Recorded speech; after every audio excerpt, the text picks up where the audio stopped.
I remember a guy would always say that education will enrich you, but self-education will make you rich. Mm-hmm. I've been doing personal development since 1993, Okay. every day. Right. And you're right, a lot of people have a closed mind because they're not feeding it. Right. And if you're not feeding it, it's going to be closed. If you don't have exposure, if you're not exposed, see, nothing happens until you get exposed to something. Right. You got to get exposed to something first. You know what I'm saying? You got challenges that you're going to run across. That is the key point. And that was the mistake that I made in the past because I was dating potential.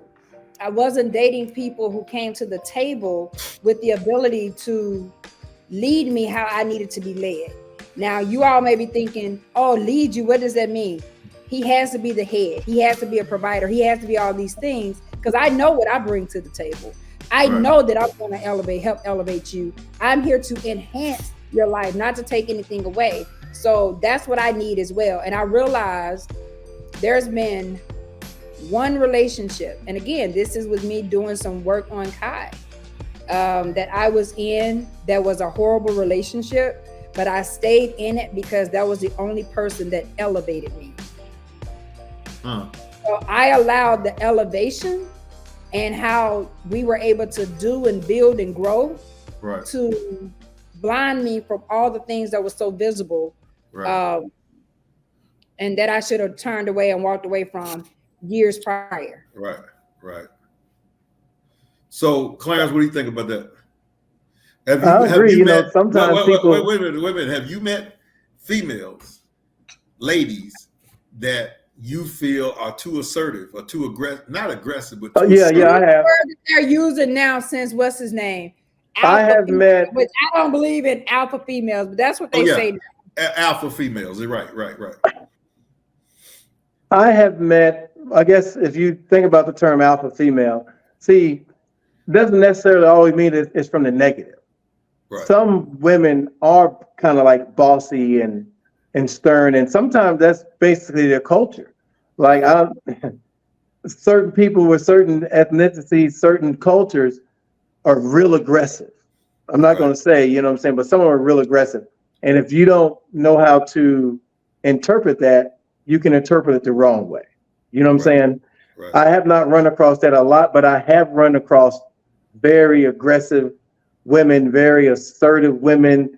You know, I've run across that, but not a whole lot. You know what I'm saying? That's not my personality. So that person that you're looking for, can they be aggressive and assertive, or you're not looking for that? But I haven't found the person I'm looking for. But I've been saying the person that I'm with, you can be aggressive and still be a female and still be soft. Right. You know what I'm saying? Because what you do should not be who you are. That's just what you do. Who you are is who you are. So you can be aggressive and still be sweet and kind and all of that stuff. You know what I'm saying? Now the person I'm talking to, she's wonderful. I mean, I really can't say enough. I mean, it was just God smiled on me. Well, I'm just gonna be honest with you. Okay. You've never got into an argument with her and she turned up on you and you like, oh. No. No, I have been in a relationship like that. You know what I'm saying? I have been in a relationship like that only one time, but most of the people that I've been in a relationship with, that's not been the case. Okay. Because I'm not that person. I don't attract that. Right. You know what I'm saying? A lot of times people, if you meeting a lot of people that's cheating and doing all this stuff, sometimes their law of attraction, law of vibration is real. You know what I'm saying? So I don't attract those type of people. I don't attract, there's no good women. I can't relate to that. Right. All I need is good women. Right. I can't relate to the other part.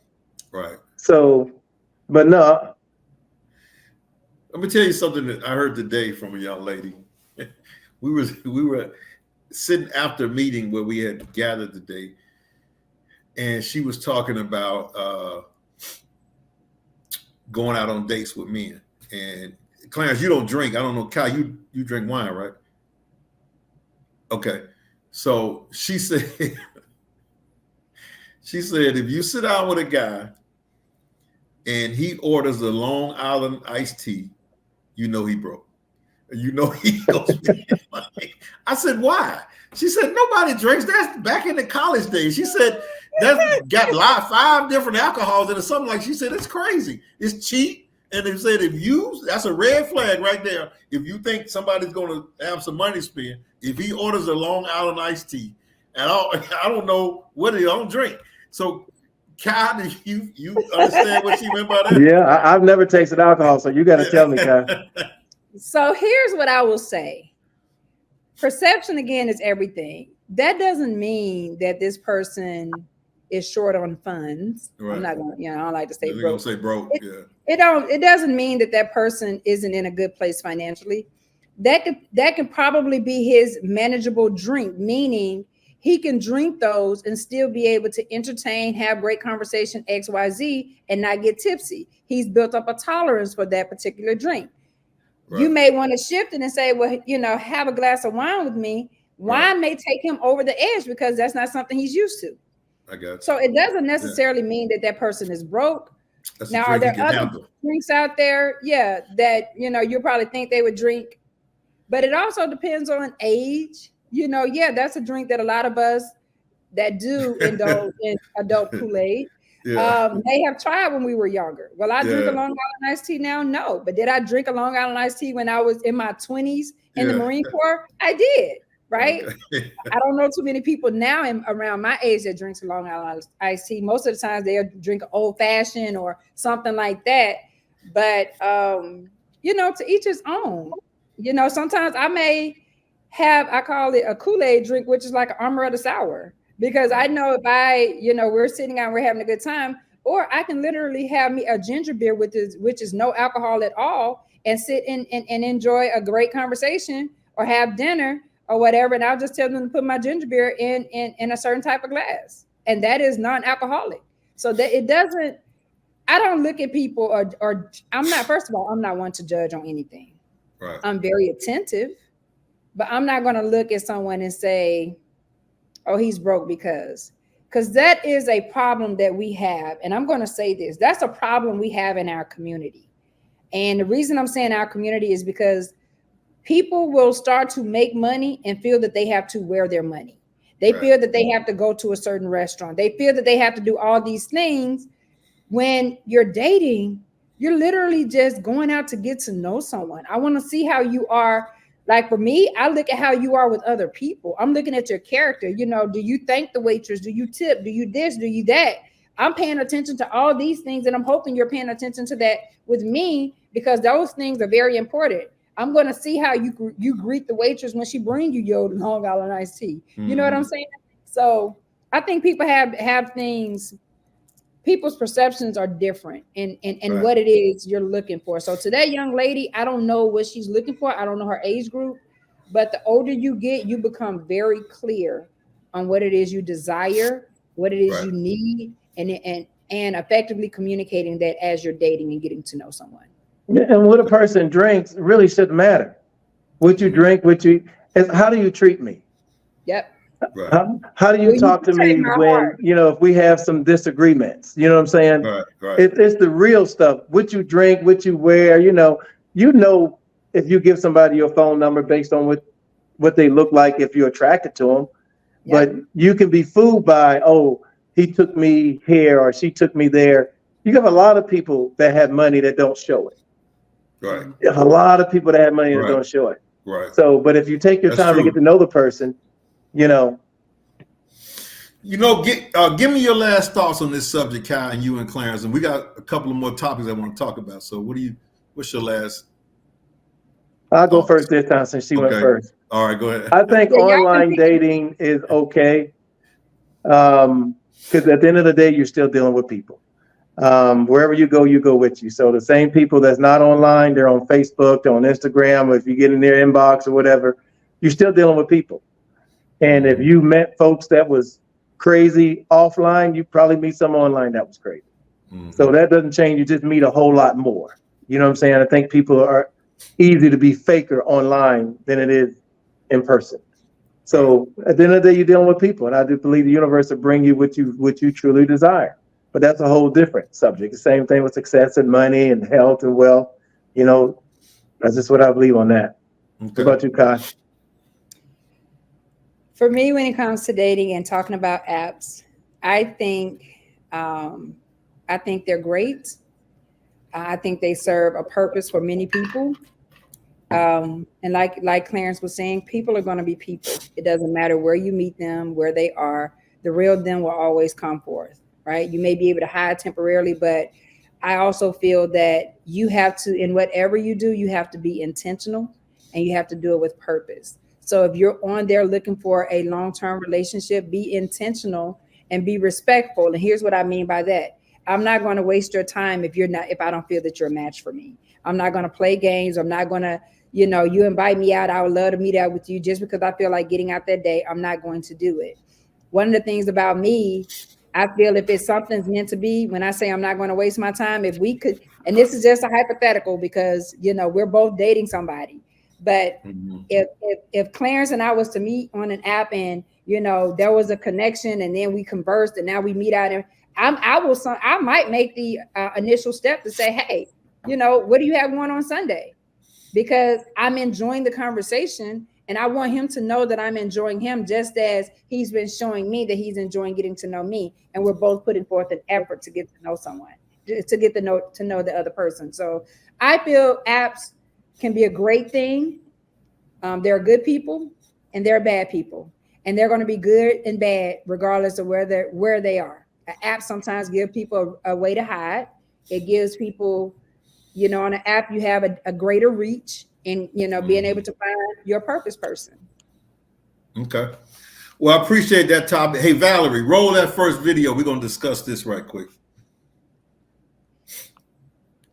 The idea that we have a certain amount of ability, intelligence, and talent, that idea holds us back because when we don't succeed, we think, oh, I guess I don't have the ability, the talent, the intelligence to be successful at this.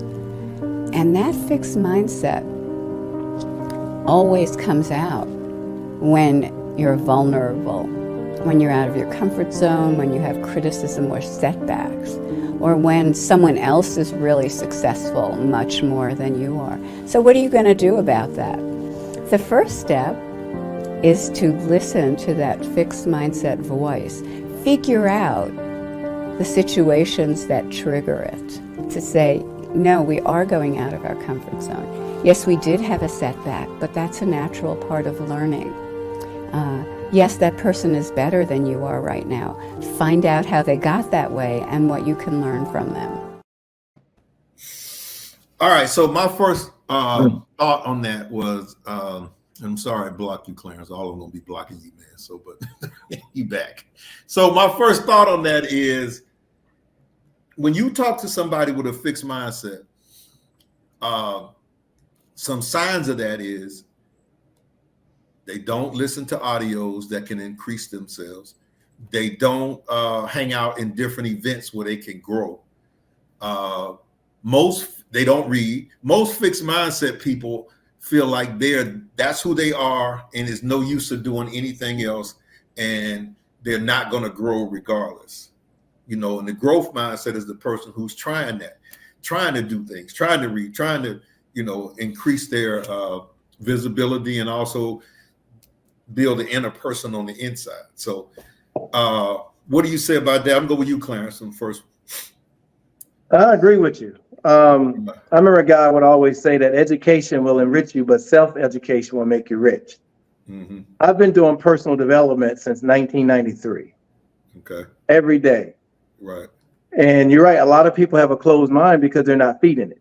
Right.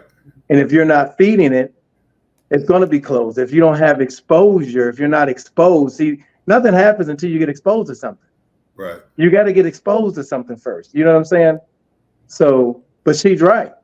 Mm-hmm. So even being in sales, I have to have those conversations every day with myself, because when you're all commissioned, self-employed, right, I know I got control over two things. That's my attitude and my activity. And everybody got control over that and whatever it is that they're doing. Right. So I compete with myself. So your self-talk is the most important thing there is, whether you're doing it on purpose or you're not realizing that you're doing it. So I agree with what you were saying. Let me say this, Kyle, and you jump in. I always said that the biggest challenge in any business for a business person when they're going out grinding, when they're self-employed or doing anything outside of the box, outside of that box, the biggest challenge is the significant other that you lay down with at night. So Clarence, when you're talking to these people, online apps and all this, are you looking to find that out? Make sure that you like and subscribe and hit the all button and all that kind of stuff, because we're going to have a lot of good interviews on this podcast.